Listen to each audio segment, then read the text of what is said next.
Hey, assalamu alaikum everybody. Peace be upon you. Hope you're all doing well. So, first things first, uh, I need to get to the bottom of this because I just heard this and I've been searching online. I cannot find any proof or anything.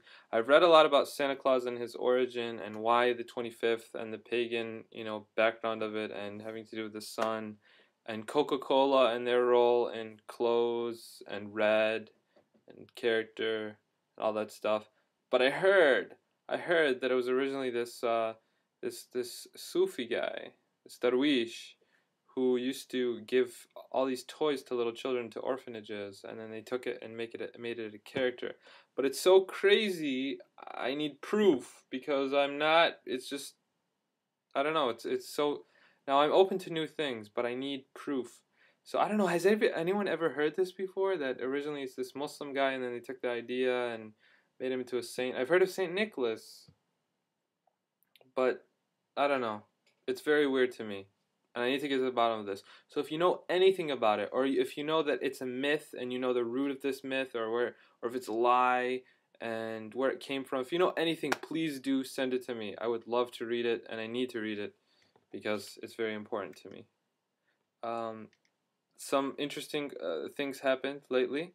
First of all, socks. So in Egypt and Syria, when you walk around with slippers. It's normal. You get out of your shoes, or you stay in your shoes because they're too nice to tell you to take off your shoes and put on slippers, and you walk in your slippers. That's because in the summertime, usually from what I've seen again, the few houses, it's all blood. It's all what's the word in English now? I'm forgetting. It's all tiles. It's all tiles. And then it's to keep the place cool. And then in the summertime, in the wintertime, you put out carpet all over the floor so that it keeps the place warm. So it's a different thing. Well, here I'm in Berlin. It's not as cold as Michigan where I used to live. And I just love the idea of not having to wear slippers. It's so annoying. I hate it. So here I was like, I'm going to relax. And I just was walking around barefooted. And so my relative here was telling me, aren't you cold? That's so weird that you're not wearing socks. And so another German guy came in. He's from the church. I don't know if I said, but there's a church right next door. And they were singing very beautifully on Christmas Eve yesterday. Seriously, it was really beautiful and coordinated. They have beautiful voices. And most of these people are actually Russian immigrants, so that's interesting too. Anyways, one guy came up. He was visiting us. And he was like, oh, you're American. That's cool. At first he didn't believe it. He's like, what? He's an Arab? And then he was like, pointing at my feet. He's like, you're not wearing socks. That's weird. Aren't you cold? That's an interesting thing. I don't know. I thought it was pretty normal. I didn't feel too cold. And it's not like I'm amazing or anything. Yesterday, I ate Subway. Do you know how lucky you are if you have a Subway, around you? I used to work at Subway for 6 months. And I just love their tuna sandwich. I can't eat any of the meat there. And I couldn't eat the cheese in the U.S. because of how they treat the cows. But here in this Subway, the guy could speak English, which was really cool. So I'm finding a lot of the German youth do that. And also, instead of American, Swiss, and provolone, which we had in Michigan, they have, well, they don't call it American. They just call it slices, but it looks like our American. They have cream cheese and they have feta. So I had cream cheese with my tuna. And here as well, what they do is okay, so I have this thing. You put your food with the vegetables, but not like lettuce or anything or pickles, and you put it in the oven. It comes out a lot better, especially with onions and tomatoes. Oh, it's delicious. And then when you get it out, you can add cucumbers, pickles, lettuce, those other things that don't go well in the oven. Well, he was like, yeah, we do that all the time here. And I was like, that's interesting. And I heard, pizza in different places is also different, so it was good. And oh, their cookies are amazing. Their cookies are so good. I have to get them a few more times before I leave Europe because I'm not going to be able to eat Subway for, I don't know, probably like 5 months after that. So I've been away for 6 months, got some, and then just have to wait. Another thing, there's some awesome variety of cheese here. I've had many different kinds, and just for breakfast you have it with like bread. And this butter from where? It's from like Norway or the Netherlands or something. It's natural. Right when the milk comes out, they just turn it into butter. And they don't add anything. It's so delicious. So there's like a lot more natural stuff here. Finding change. Okay, so in Egypt and Syria, when you go to the bank, if you're a foreigner, which, you know, I'd go to the bank and stuff, or I'd have American money and exchange it, you get these huge bills. You cannot do anything with these bills. It is so crazy. You might have a 50 and then you can't get in a taxi because you can't trust the guy. He's gonna jip you off and be like, I don't have change. And then you have to be like, okay, if you don't have change, then take me to the closest place and I'll make change there. And then he'll be like, okay, maybe I do have change, but he'll make you pay extra. It's such a hassle to have large bills. Such a hassle that always everyone is like searching, at least I was. And I think my other American, what's it called? Students who are in the program were always searching for change. So I had a 50. You know, it's my last 50 euro, and 50, I think is how you say 50 in German. And so I go to the subway and I can't put it in the machine, and I'm like, I'm late for Friday prayer.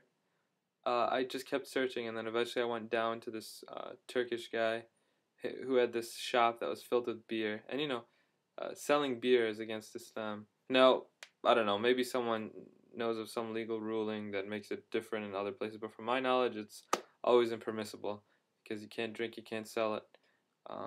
Should try to stay away from it. And so he finally, I mean, he was so nice though. He gave me change. I didn't even have to buy anything. And for the last 10, he's like, oh, you're using it for the S-Bahn, which is, it's not the subway, that's the U-Bahn, but the S-Bahn is like overground, it's like a train type thing.